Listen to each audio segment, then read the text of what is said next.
Welcome again. My name is Jose Gaona. I'm the president and CEO of ZETA, which stands for Gen Z Emerging Technology Action. And I'm so excited to kick off this conversation about one of the biggest challenges facing our democracy today, which is misinformation. Tonight, we're going to dive deep into how online lies and manipulation shaped the results of the November 5th election and our broader democracy, and what that means for the future. I'm really thrilled to have Zaki Barzinji with us. Zaki is a senior director at Aspen Digital and an expert in tech, policy, and equity. He's worked everywhere from the Obama White House to Hewlett-Packard Enterprise, tackling issues like closing the digital divide, building resilient tech infrastructure, and tonight he's here to help us decode how misinformation campaigns are designed, their impact on democracy, and how Gen Z can fight back against these attacks. This conversation is for everyone, whether you're a Gen Z individual, a student, a professional, or just someone in the general public who's curious about what's really happening online.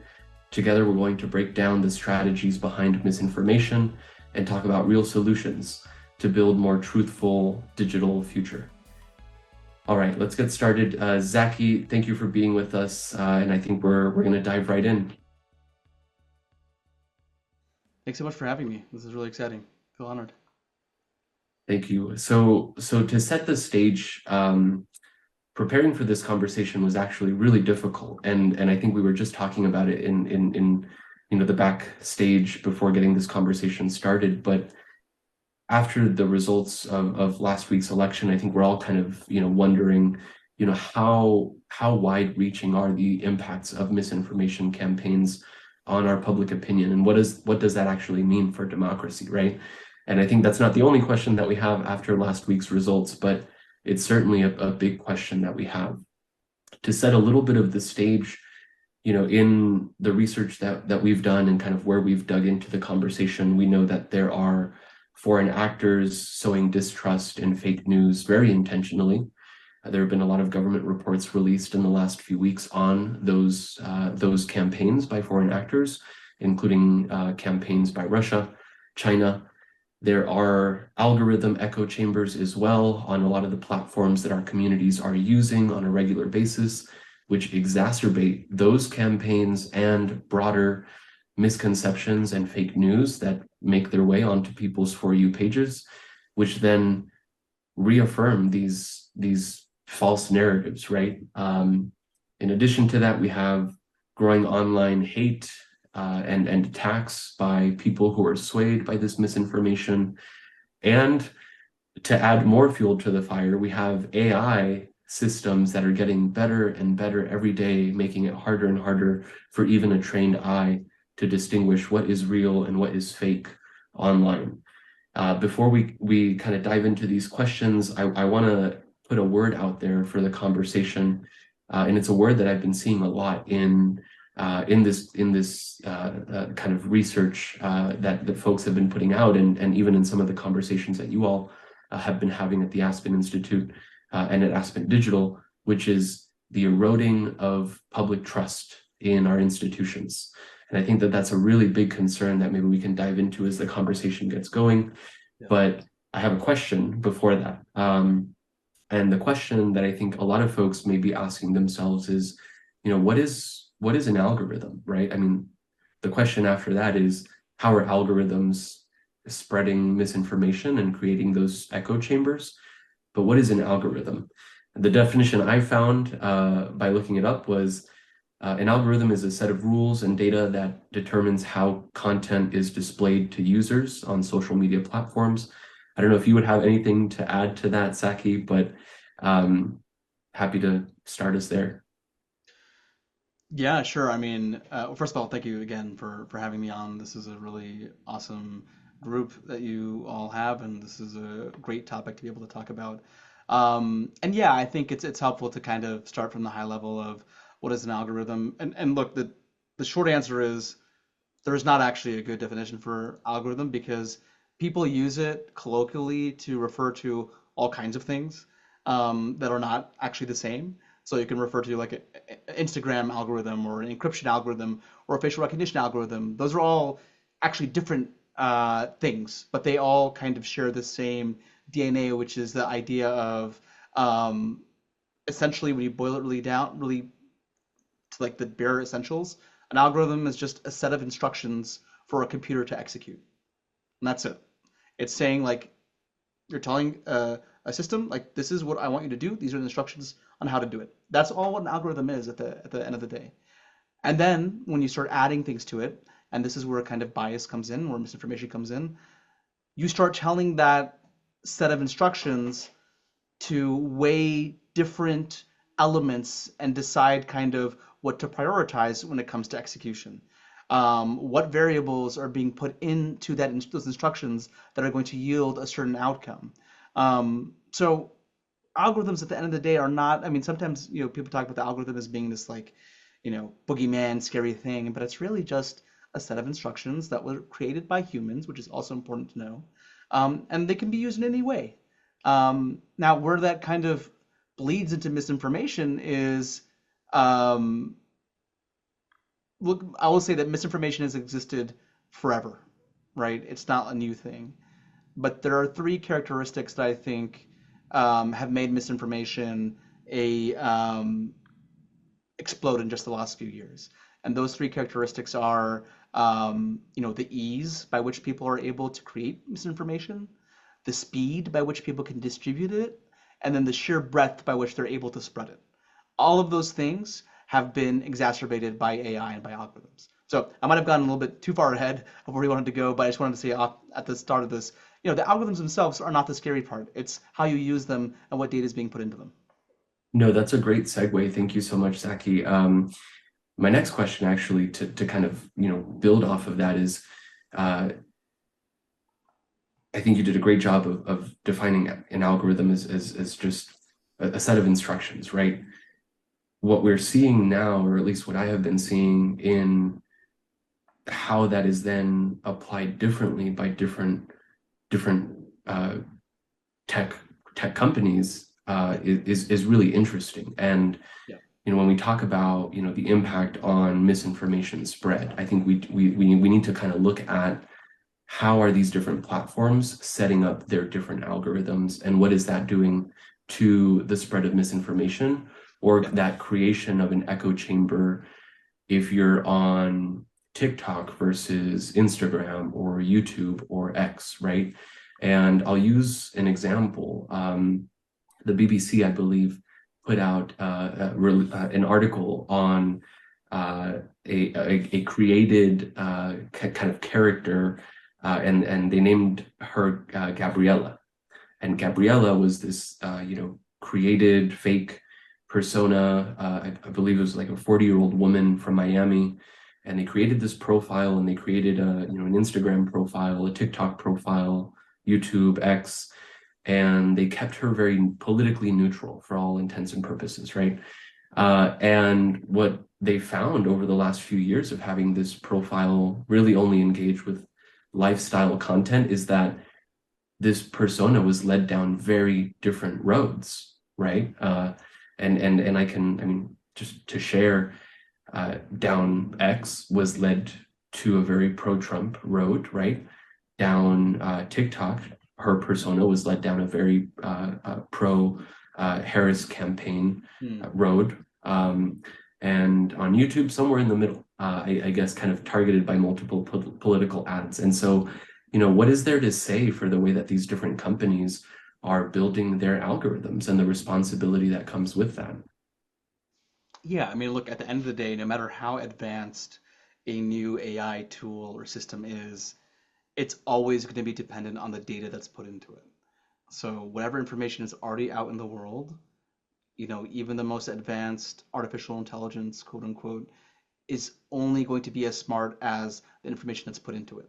And so if the environment that you've put this algorithm into is one that is laced with, you know, pro-Trump content, pro-hate speech, all that stuff, then that's all the system is going to learn, and then that's all it's going to reflect back into whatever manifestation it ends up creating. And that's why it makes sense that a persona like that, would reflect back what the overall discourse and conversation and tenor looks like on X versus what it looks like on TikTok. The other thing that is, kind of at the heart here is, a lot of these social media companies will say like, well, we're actually a neutral party. We're just a platform that allows people to share information. But what we've really seen is like, it's not true. These are all also at the end of the day businesses. They have to make money. And the way that they make money is by more engagement. The more that people engage with their platform, the more money they make. And so at the end of the day, the type of information that causes the most engagement is often the most viral, right? The most viral content is often the most controversial or the most explosive or the most extravagant information. And that's why even if these platforms aren't like technically spreading disinformation or misinformation on purpose, they've created an entire system that thrives on misinformation and disinformation. Because if your post is something that's going to be inflammatory, or it's something that's going to be, let's take a very hard opinion, or it's dissing somebody out there in the world, that post is going to get more people to look at it, which means it's going to be more viral, which means the system, the platform that's being put on is going to actively try to promote that.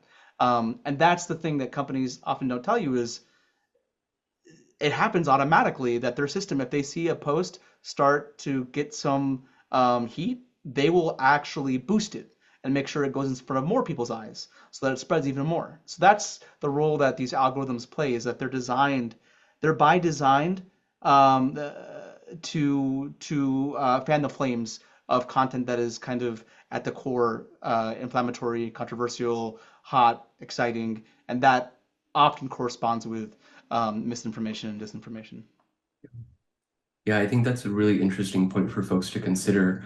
We're all guilty of, I think, scrolling through our phones and seeing that like very crazy headline, that like sensational kind of tag, and immediately having that emotional reaction, right? And it is, I mean, it is intentional, right? I mean, this content is meant to grab our attention. And when we see that crazy headline, whether it's because it sounds incredibly amazing or it sounds incredibly awful, we kind of get drawn into engaging and amplifying it. And then it is kind of a snowball effect, right? An intentional snowball effect that then just gets further amplified by these algorithms. And, Go ahead. no, sorry, go ahead. I was going to say that leads me into my next question, but if you want to touch on that again a little bit further, keep going. But the question that then comes up for me, right, or I think that is like important to explore, if that's the case, right, with like both like maybe good content, bad content, real content, fake content, that sensationalizing kind of tag or whatever headline you're able to kind of create is what gets spread. Where's the balance? I mean, is there a conversation that you have had? I mean, I know you have a strong background in community advocacy, civil rights, policy, tech. So I think you're the right person to ask. Where's the balance in, protecting free speech, which I know so many folks are concerned about, even online, right? Where's the balance between protecting free speech and then creating some sort of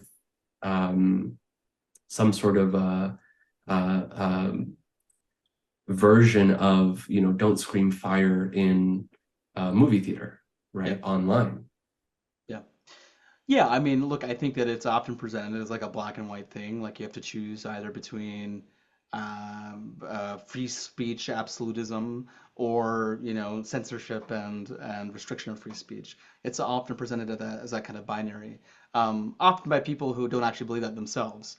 Elon Musk is a very good example of somebody who's always like, I'm a free speech absolutist, and then immediately he starts censoring people who make fun of him. Anyway, that's a side note. But the truth is it's not actually a binary thing, right? It's not like either one or the other. And first of all, like we're never going to be able to actually solve misinformation. Like we said, it's always existed and it always will. So trying to solve the entire problem of misinformation is fundamentally a futile act. But there's a few things that we can sort of focus on. First, like we just sort of talked about, we can interrogate how are the platforms themselves built in a way that actively encourages misinformation. Like not just allows it to exist, but actually and actively fans the flames. That's a very important distinction, as we talked about. And second, like just also in this conversation, it's important to identify the nuance between misinformation and disinformation. And to be honest, a lot of people have different definitions, but generally speaking, misinformation is information that is false or incomplete or not the whole truth. Period. Disinformation is the intentional distribution of misinformation. In other words, misinformation could be something that you heard wrong from somebody else. And that person wasn't trying to lead you astray. You misheard it and you're repeating it and you don't know it's a lie and you don't know that it's false, but you're repeating it anyway and it keeps going. That's misinformation. Disinformation is somebody who intentionally lies about something or makes up a fact or makes up a image or some type of content and intentionally puts it out into the world. That's disinformation. And that in a lot of ways is far more destructive and important to root out because if disinformation is being spread, then that's an active campaign. Somebody's actively trying to cause harm. That's more important to deal with, in my perspective, than misinformation. Yeah. The third thing that I'll say is, where the rubber meets the road is what's the actual real world impact and level of harm that misinformation or disinformation is leading to. In other words, are communities actually being harmed in the real world because of this disinformation being spread? Because that's a red line. Are my voting rights being suppressed because of this disinformation? That's also a red line. And then also you got to look at like what communities are actually being harmed by this. Do we even know? Like who's even looking into the potential harms? Is it just like a bunch of white dudes who might be well intentioned but would have no idea if like specific communities were being harmed by this disinformation? All these things are important to keep in mind when you try to navigate the waters of like is this misinformation and disinformation? Is it rising to the level of harm that it needs to be dealt with? So that's kind of in a nutshell the way that I look at it. I kind of reject this binary of free speech versus censorship because that doesn't really that's not how the real world operates or works. That's right. And working across so many different industries, I think you start to become very aware that a lot of our both bureaucracy and policies have to operate in gray areas. I do think that a great example of how uh, um, we've seen those online campaigns turn into real world threats is with the particular comment made around immigrants eating cats and dogs, right?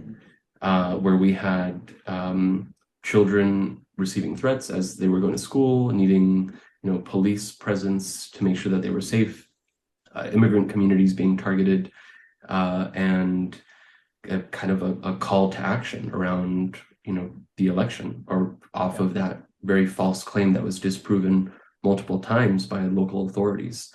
But it grew incredibly quickly, right? It spread incredibly quickly. One of the things that is so important for ZETA to bring to the conversation is the Gen Z impact, right? We were created as an organization to make sure that we were elevating the voices of Gen Z in tech and tech advocacy, run by and for Gen Z, right? And as we know, Gen Z is the first, digital native generation. So the first generation that grew up online in a way that's very new to any previous generation, and is also the generation that consumes the most social media content on a daily basis. Most of that content, they prefer to consume it in a video format, and even video format is getting, kind of targeted with all of these fake videos and AI videos that are getting better and better. But our generation is being impacted by this as well, right?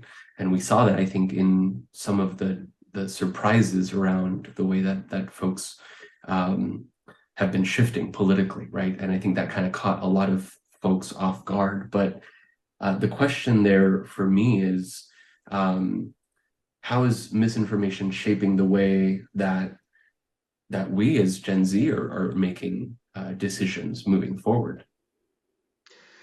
Yeah, I mean, look, I'll be honest. I One of my hopes for the future, I tend to be branded by my other colleagues as a pessimist or as a grumpus, even though I actually, at my heart, I'm a futurist. I'm somebody who actually believes in the promise of technology to break down barriers. Um, but I'm generally seen as a pessimist. But my hope and my what I've seen, at least from my experience and from the research that I've looked at, is Gen Zers are far better at sniffing out BS than any generation before them. Gen Zers tend to be a lot more discerning about the content that they're consuming because they're digital natives in the way that you're talking about. And what that is translated into is, and I've talked to like a lot of like big tech companies who have told me directly that they have a much harder time advertising to Gen Zers because Gen Zers are often like, hey, this is BS. Like this is just you're trying to target advertising towards me, and it's BS. You're saying like you have social values. Let me see the receipts. Let me know how exactly you're living up to your values. And I think what we're seeing also is across Gen Z like a rejection of dominant narratives in a way that we did not see in previous generations. One example is, by and large, Gen Z as a generation tend to be much more critical of the government of Israel and are tend to be more pro-Palestinian in large numbers. And a big part of that is because there's more information now. There's just more information that's coming out of that region. It's harder to have one dominant narrative be the only narrative that people encounter. And so, at least from my perspective, Gen Zers are actually the best at discerning that information. But I think what that does is it in some ways puts an unfair onus on that generation, on your generation, to essentially be the arbiters of truth because you guys can see through like obvious fakes that my parents or grandparents are easily duped by, right? So there is actually an added responsibility on rising generations to be able to like say like, hey, this stuff is not true. This is these are false narratives. And this is we have a responsibility essentially to find as many different points of information and data before making a conclusion about what's real and what's fake. Um, so I think where it comes into play for Gen Z, though, and this is like hard for me to say, is I'm on the cusp of Gen Z. I'm still a millennial, and I also have alpha kids. Generation Alpha. They're not alphas. They're like betas. Um, what I think where it comes into play is actually less about information in like a factual sense. Where it seems to really be influencing this generation is around wellness and well-being, and these deeper issues of how do you see yourself in the world. Um, One thing that we've been looking at is as like generative AI has exploded, a lot of folks, a lot of young people, especially those from marginalized communities, they're seeing themselves less and less in media and less, especially in generated media. And when you don't see yourself in the tools that you're using, it causes further alienation of you as a person and as you as somebody who comes from a community. And so I think that that's actually where the biggest challenges lie is the ways in which information now that the constant flow of information from all points in the world at all times is becoming overwhelming. And so it's less about like the misinformation, it's more about just the overall information overload and the ways in which that has impacts on our well-being and our wellness and the way that we see ourselves, the way that we compare ourselves to others, to our peers, to our role models. That becomes a much more, I think, a bigger challenge for Gen Zers in particular moving forward. But on the topic of like veracity of information, my impression is that Gen Z actually is doing a lot better than other generations that are kind of getting duped much easier. That's interesting you say that, and I was looking online for how-to guides or these kind of tips and tricks and tools for discerning misinformation. Yeah. And one that I saw like made me laugh, like because it talked about Gen Z having that kind of natural skill to identify misinformation, AI content, like and I joke around with actually a lot of friends, and we send each other all these like AI generated like Jesus like images that like I don't know why I started getting a few weeks ago.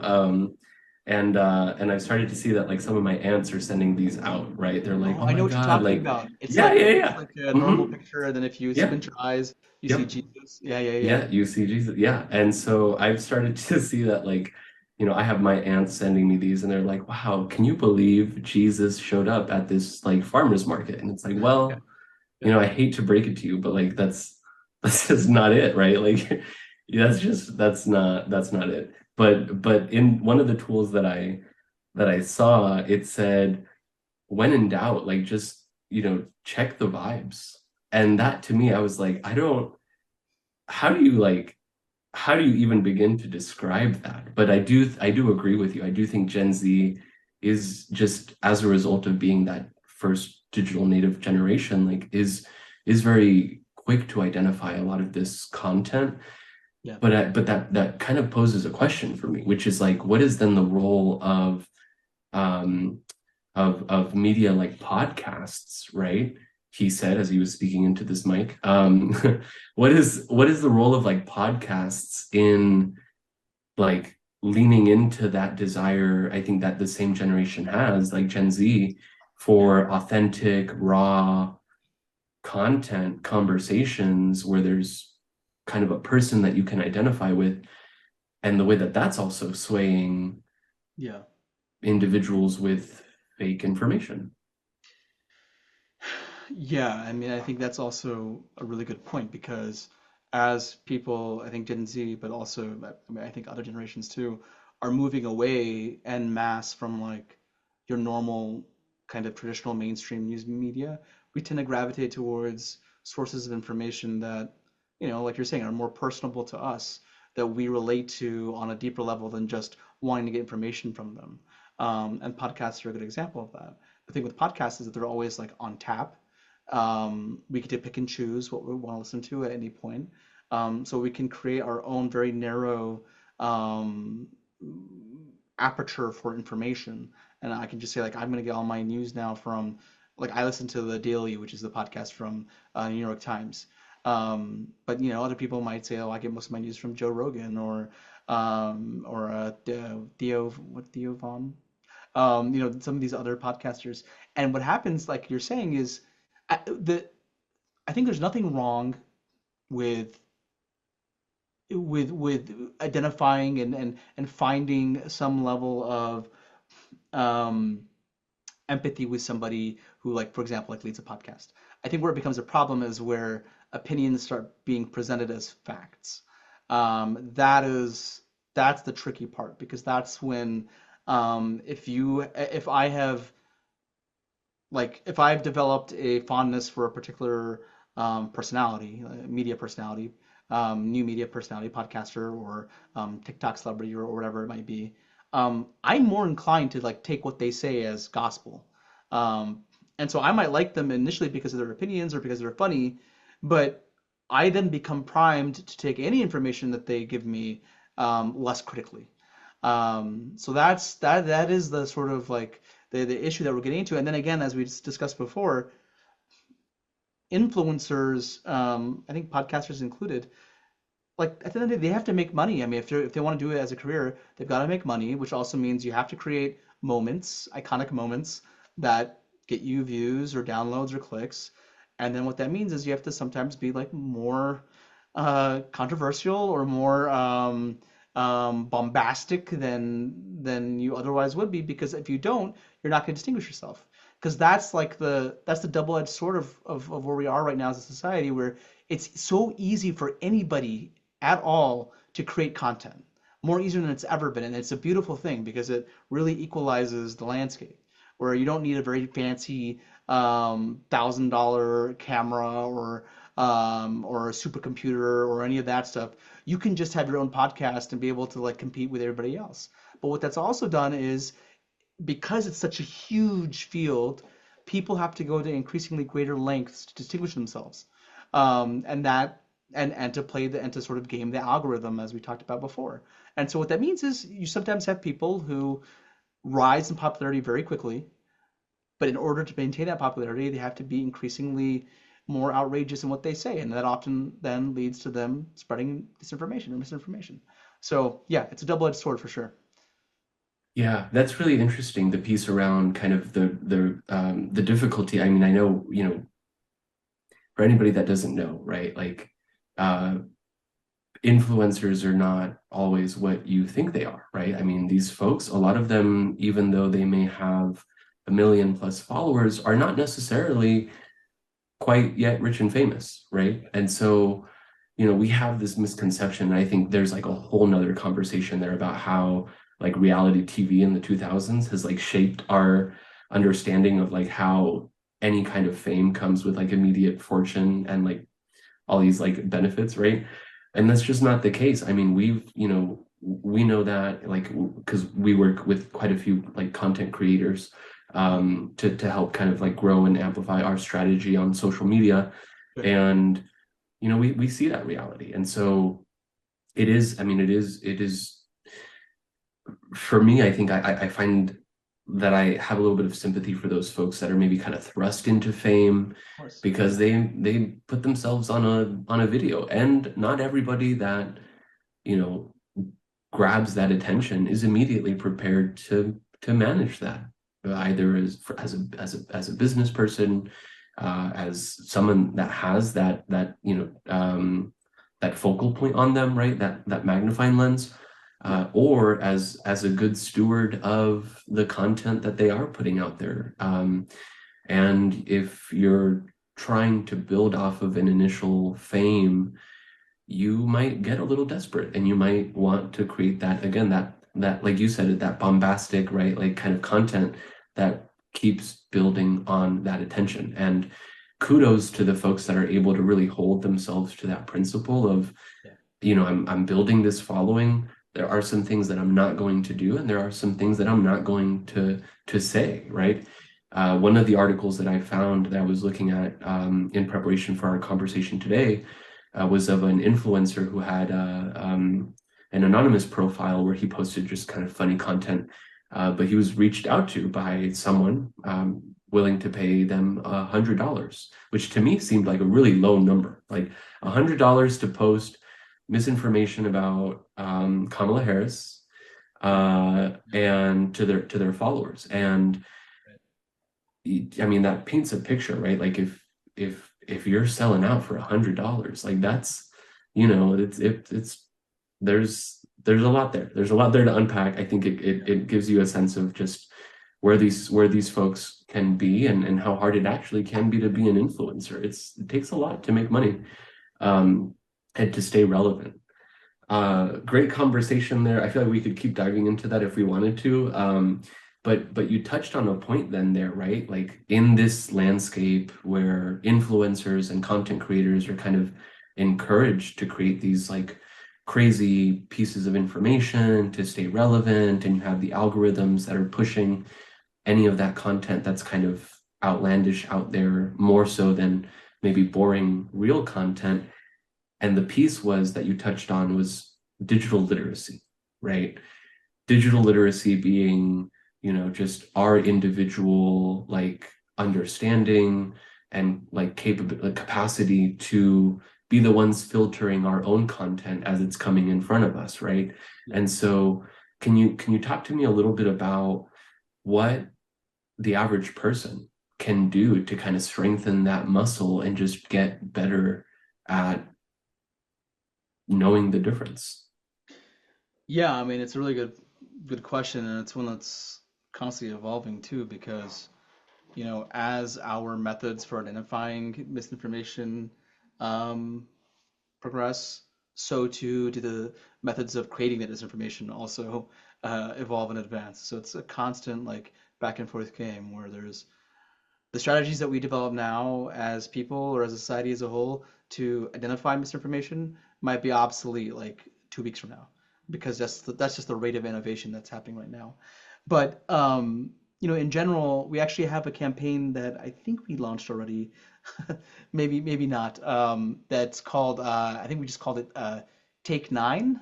And the idea, the very like basic idea is like take 9 seconds every time you come across a piece of content. I think actually this campaign is specific to cybersecurity. It's basically like, if somebody's trying to do a phishing attack on you and you see an email that pops up, take 9 seconds before responding to it to think through, like, is this logical? Does it make sense? Does this email make sense? Is the sender actually who they claim to be? All that. It's a cybersecurity specific thing, but it applies just more generally to your digital lives. Anytime you come across a piece of content, or a news article or a story, the best thing you can do is just take a moment and think deeply about what it is you're coming across. Is the content that I am interacting with, is it, if it's a news article, is it something that I can find at least one or two other sources for? If I can't find at least one or two other sources for this thing, you should probably tread carefully. Also, who's posting this? Is it somebody random posting a screenshot with zero attribution or source? If so, perhaps I should take it with a grain of salt. And so, there's very specific strategies for identifying different types of misinformation, but the fundamental principle is take a second. Don't accept anything, any piece of content or media you come across as true or real without having at least taken up to 10 seconds of thinking critically and deeply about what it is you're interacting with. I mean, I have certain family members who I just assume everything they send me is false. Um, and so I have like a default assumption, and then I usually, every time they send me something, I'll Google search it for like 2 seconds and either get like a bunch of like Snopes articles saying like this is like just like a total misinformation, or I'll get like um, zero other sources at all confirming this wild thing that they said. And at that point, it's like, well, this is clearly something that somebody made up and started forwarding around. So I know that's not like a deep, it's not like a very like profound approach or strategy for combating misinformation, but it is the most fundamental thing you can do, is always have a critical eye and always take a few seconds to interrogate what's coming across you. I think that the problem is, and we were talking about algorithms, these platforms are designed to feed you information at as high a speed as possible. It's meant for you to take away the information that is put in front of you. You're meant to immediately look at it, consume it, accept it, and move on. That's how these platforms are built. So it's fundamentally opposed to the taking a more methodological, deliberative approach. Like, it's just you're always swimming upstream because these companies depend on you just taking things uncritically, seeing them. I have so many friends who will send me like actual articles, but it becomes very clear that they only read the headline. They read the tweet that had the headline in it. They hadn't read the actual content of the article itself. And these are like legit news articles, but that's the way that they're engaging with information, because these platforms also don't want you to leave their platforms. They like it better if you see a news story on their platform and you think you've gotten everything you need from that news story without ever actually leaving that platform. That's what these platforms want, because the more that they can increase your engagement, the more they can increase your presence on their platform, the more money they make. So all this is to say, it's a constant upstream battle. Until we force companies to fundamentally change the way they build these products, we have to take it upon ourselves to take a more critical eye and try to break these patterns of behavior that are kind of being imposed upon us when it comes to consuming content. I think the focus there is actually really clear, and I have an example to add to that. So it sounds simple, right? I mean, take 9 seconds to just pause and really like reflect on whether or not what you are looking at that is eliciting that response that's making you think like, oh my God, like, is that true? Like, take that time and to like throw a statistic in there, like the average attention span while on social media for Gen Z is like 8 to 10 seconds or something. So like that's already more than like what most folks might want to take to actually look at something before they just go to the next thing. But I do think it's really important to try to exercise that muscle of taking a moment to reflect and questioning. And the example I wanted to bring up, which I thought was just like incredible and something that we absolutely should look to as a model, Um, I can't remember if it was a Finnish school, or a different European country that was doing this, but with like kindergarten age children, they were already creating curriculum and giving them work, uh, headlines, Mm. articles, social media posts, and having them work together, young kids, to identify what was real and what was fake. Wow. And it was like the cutest thing ever. Like these little kids having a conversation about like, oh, I don't think aliens are real the way that the social media post is saying, because I feel like my mom would have told me if aliens were real, and like I would have heard about it before. And like there's no sources. And so like it is simple, right? But oftentimes like the simplicity is something we can lean into and can help quite a bit. And I think that's a great example. um I wouldn't mind getting in a group like with some friends and like having some of those exercises from those kids if we can find them somewhere. um it does seem like those are the kind of solutions we just need to work on, right? Yeah. Simple solutions. Yeah. I want to kind of talk about, we've spent some time outlining, how misinformation spreads, how disinformation spreads, um, talking about kind of the exacerbating pieces to the spread, the algorithms and AI, and I want to talk about the democracy component. Mm. Uh, and you all had a conversation at Aspen in September, which I thought was really timely, right ahead of the election, with leaders in tech, government, elections administrators, and civil rights leaders. You had a discussion on the impact of tech on historically marginalized communities and their access to the vote. Yeah. And the title of that discussion was, because I have it here, Algorithm Suppression, Democracy, AI, and the Future of Civil Rights, right? Yeah. That I thought was incredible. The fact that you all are putting in the effort to bring these leaders together, Yeah. it gives me peace of mind. Like, okay, somebody's doing that, right? That's good. And hoping that in the future, right, an organization like ours can also be in those conversations. But Yeah. Totally. can you tell us a little bit about what led to the organizing of that conversation and what that conversation was like? Yeah, absolutely. And thanks for that plug. Yeah, it was a very unique event. I think what happens is there's a lot of people that really care a lot about these issues. There's a lot of people that care about misinformation, who care about the impact of AI on our democracy, and who care about, social justice and civil rights. There's a lot of people in all those different areas. There are not a lot of places where those three different groups come together to compare notes and to talk to each other about what is actually going on, how is all this stuff interconnected in a way that, we can collectively address. And so, my background is in my career, I've gone back and forth between tech policy roles and community engagement roles. I was in the Obama administration as a liaison to Muslim Americans, Arab Americans, and other minority faith communities. And I would see often, all these communities that have very strong advocates, and they have, huge, they've got really complex infrastructure, and they know how to advocate on behalf of the communities. But when they get into certain spaces, they are dismissed as not having knowledge or having the relevant expertise, and they're just sort of pushed out of the room. That often happens with tech. Anytime you talk about tech and somebody who comes from a community basically says like, hey, I know that your tech is impacting my community, it's harming my community.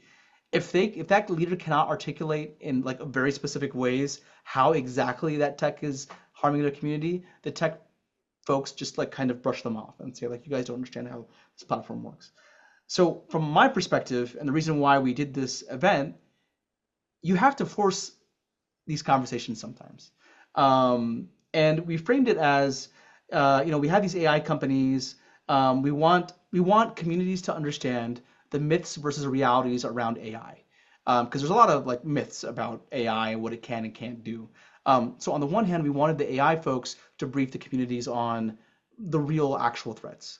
But on the other hand, just as importantly, is we wanted the communities to brief the AI folks and the tech people on the challenges that the communities were facing. Because even the most well-intentioned, most ethically run AI product is not going to be able to predict or identify or mitigate harm against a community that was never involved in the development of that product to begin with. So that's kind of like the basic premises. You've got AI folks who know what is real, what isn't. You've got community folks who know what the harm is and what it isn't. And until you put them together, you're not going to have any type of real idea of what's coming. So it was both an exciting event and also a very scary event. If you read the synopsis of the event, one thing that we did is we developed scenarios, potential scenarios that could happen in the lead up to election day. That and I wrote most of them. And my boss said that my boss commented that I have a very dark imagination. Um, because some of the scenarios that we wrote were things like, imagine that there's a community in America where in the lead up to election day, this content starts getting, sent around uh, about how there's like ballot stuffing happening, how like immigrant communities are like are stealing ballots or stealing ballot boxes. We had another scenario that was like Korean language misinformation was being spread around, saying essentially that people were going to get deported if they go to the polls. So we had these scenarios, and we had this group work on these scenarios together. And it was the first time for a lot of them that you had a tech person working directly with a community person to understand both the tech that was enabling that scenario to happen and also the impact on the community that was happening.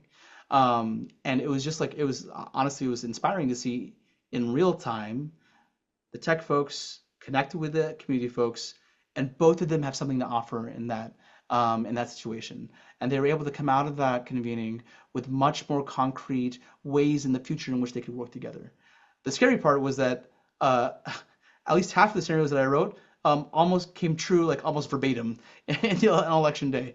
Like the exact same types of voter suppression that we had, like AI-enabled voter suppression that we had sort of predicted, like it came true. It happened, which is scary because there were people, I'll say, in the audience who of that meeting who said like, this is a little bit too outlandish. Like, I don't think this is gonna happen. This could never happen to a community.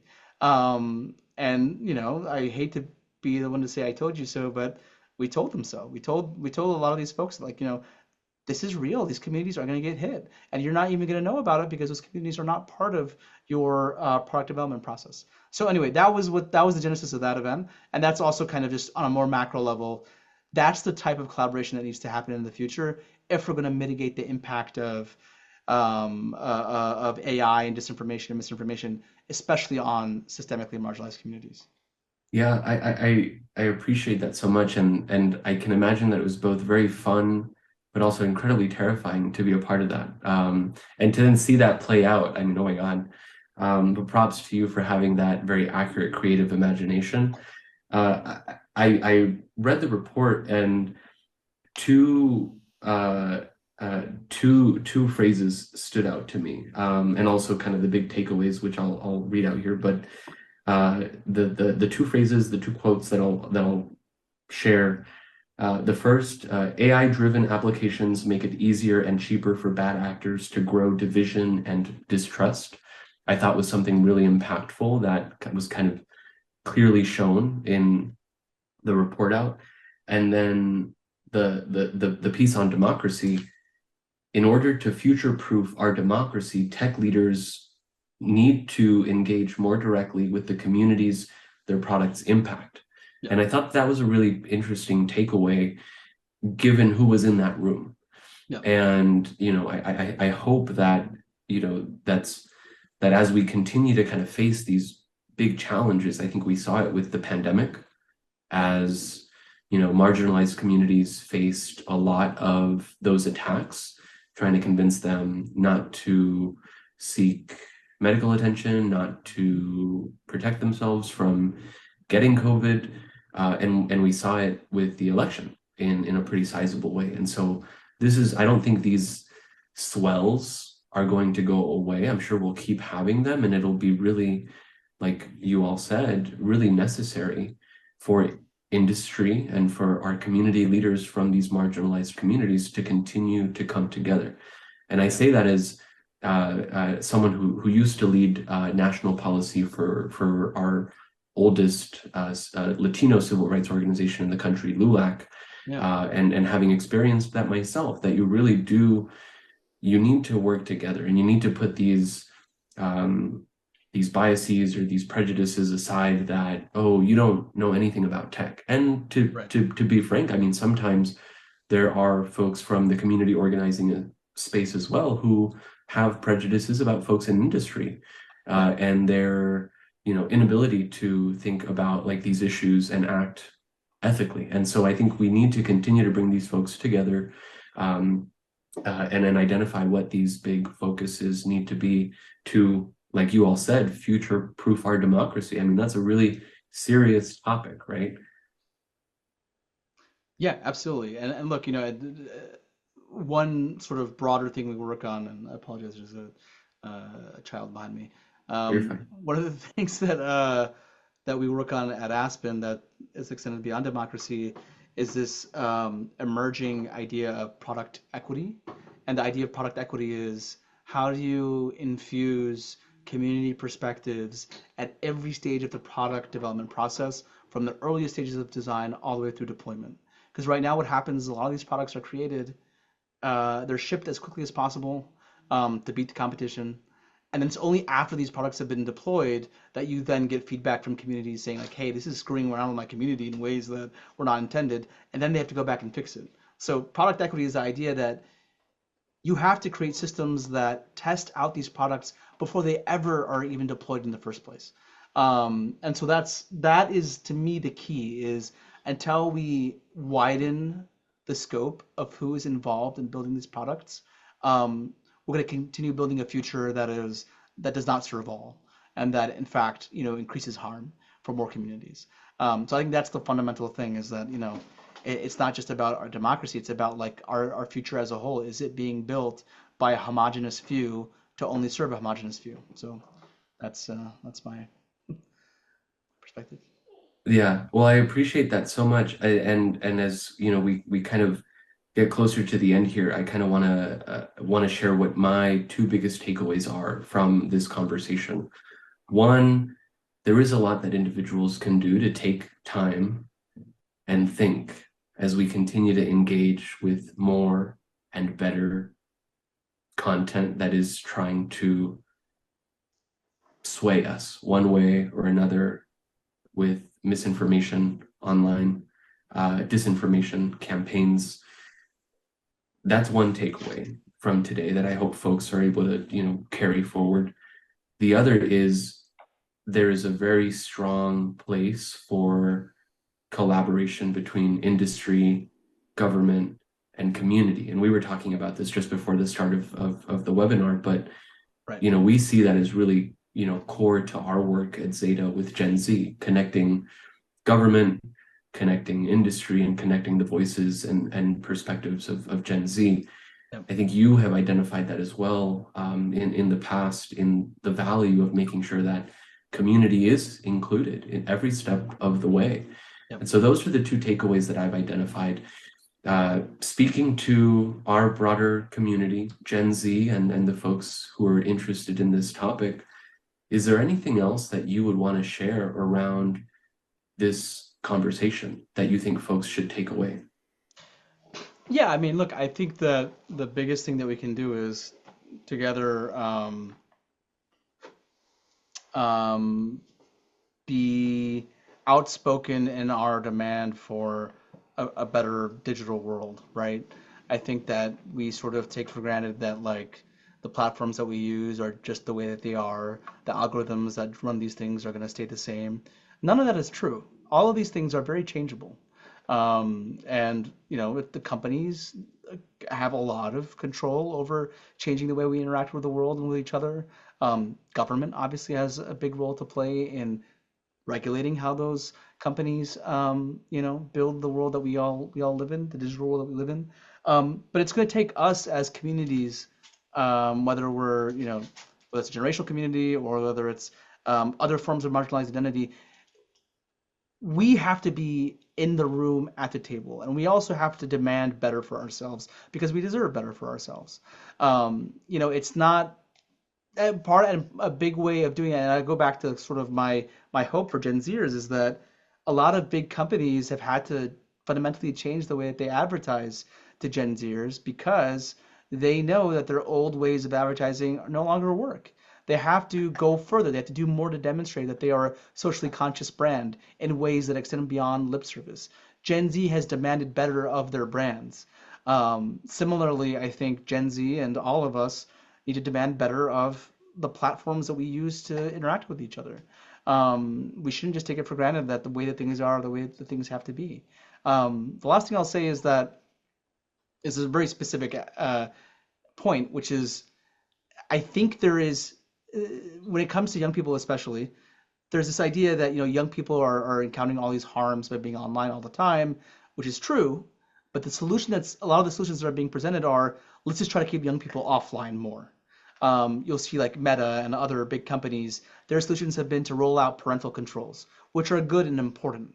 But it cannot be that the only solution is keeping kids offline, because what that does is it just shifts the responsibility off of these companies onto parents and onto the young people themselves. In reality, young people and Gen Zers and all generations should be able to have as full lives as possible online. They should be able to have self-agency, and that should exist without the solution just being like, oh, let's keep these guys offline, right? And so that's a very important message that I think is one that we should all take. Is that like it's great to have parental controls, it's great to have ways to kind of keep young people offline, but that cannot be the only solution. The tech companies themselves have a responsibility to build a fundamentally more inclusive and nurturing and rights-based environment for young people and for all of us. So that's I the last piece of my mind. I couldn't agree more. And I think there's a personal conversation there that I had recently with folks about how we've shifted away from iPad kids, and I think now are growing increasingly concerned about that online access that young folks have. And Yep. the Gen Z community ranges from young teenagers to Yep. folks in their late 20s. And so Yeah. Members of Congress. yeah, exactly, quite a number of them are still under those parental controls, and there's a Yeah. lot of conversations there around their privacy rights and the protection of their private data, even from their parents. And that's a conversation that I've explored as a leader in some of those conversations from the LGBTQ community, Absolutely. talking about the threats to LGBTQ children Right. who maybe are not in safe environments to come out, right? And Right. that opens up another conversation. Yeah. But we Absolutely. couldn't agree more. I mean, we do think that it's important to balance that desire for parents to have a say in what their children are exposed to with the rights of our generation as well. And so couldn't agree more with that. That's it for my questions, Zaki. We do have a question submitted by the audience that I'm going to read off here because I think it's really interesting. And if anybody else has a question and they want to send it over to the team here through the webinar, you're welcome to, and we'll see if we can get it up here in the next minute or so. But the question that I wanted to put out there to both of us, which I think is interesting, with the rise in the influence of social media and digital spaces in politics, how do we deal with the rise of politicians from these digital spaces? Are we going to see more TikTok influencers, more podcast hosts running on extreme platforms that they take from their strategy to build their bases on social media? And how do we address that?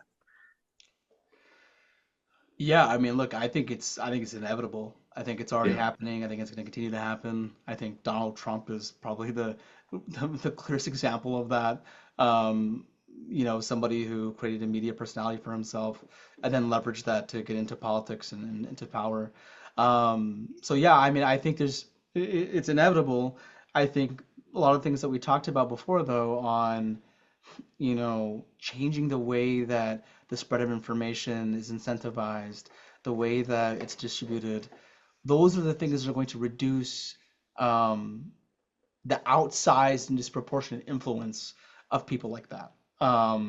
Again, I'm not pro censorship, but I am against the active broadcasting of extreme content and harmful content and disinformation and misinformation. I think it's an important distinction. So yes, I think it's going to happen no matter what. You're always going to have ideologues and populists who rise, and I think it's going to increasingly happen with TikTokers.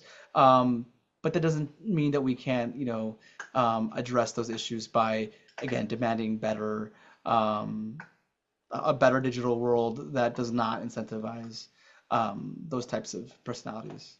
Yeah. Yeah, curious to hear what you think since you're, you know, from your perch. Yeah, I think you're right. I think it is inevitable. And what I've been encouraging folks, especially in DC, where it feels at times that we do take ourselves a little bit too seriously. And I think it's something that a lot of folks are working on, but I encourage folks to create content, Yeah, because I think one of the ways that we combat these bad actors is by creating more well-intentioned individuals posting content and creating those authentic, real personas that folks will resonate with. I think we yeah, have some really wonderful examples of folks that are leaning into that now. We are certainly trying to lean into that as well at ZETA. And so I think you're right. And I think the response there for folks is encourage good actors to be a part of the creator community. I think there's a lot of cool people all over DC, all over the political space, who should be creating content and sharing and lifting that veil and exposing communities to what the reality is, right? Like yeah, we're not all gathering in basements with robes, like yep. doing weird rituals, like deciding policy and trying to advocate for legislation. That's just not, that's at least I'm not. I don't know about anybody else, but Yeah, I never get invited to those um parties wherever they're happening. yeah, no, that's not the invite. Although I did live near that the pizza place Oh that man, was kind of yeah, like under scrutiny a few years ago yeah, for yeah, like a fake like scandal tied to Hillary Clinton, I think. yeah, yeah, yeah. Something about like the basement of that location, and I'm pretty sure Yeah, that no, place didn't somebody even went in there with a gun, and they it was crazy. It was yeah. absolutely crazy. And I'm Yeah. pretty sure that place didn't even have a basement. Like No, they and say so yeah, it's exactly. yeah, and so it's but I encourage folks to just, put them folks that have these experiences to just put themselves out there, right? I mean, I'm and this is a personal flex, but I'm going bowling at the White House this weekend, right? Like Yeah, I walk down the halls of Congress to meet with folks all the time, um, and we're really well connected through our work with incredible industry leaders and community leaders.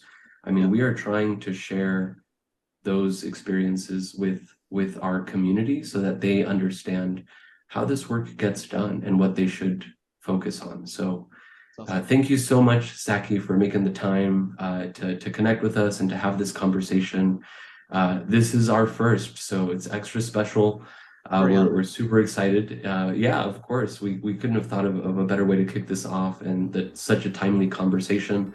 Thank you for everybody that made the time for our first webinar, Tech Talk, on misinformation and democracy. And stay tuned, because next month we're building out already a conversation around TikTok, Gen Z, and the deadline that's quickly approaching for that ban, socioeconomic impacts of that on Gen Z specifically, being an app that is so popular with our generation. So more to come from our webinar Tech Talk series. Zaki, again, thank you so much for making the time. Thank you. Thank you so much for doing this, and I really appreciate it.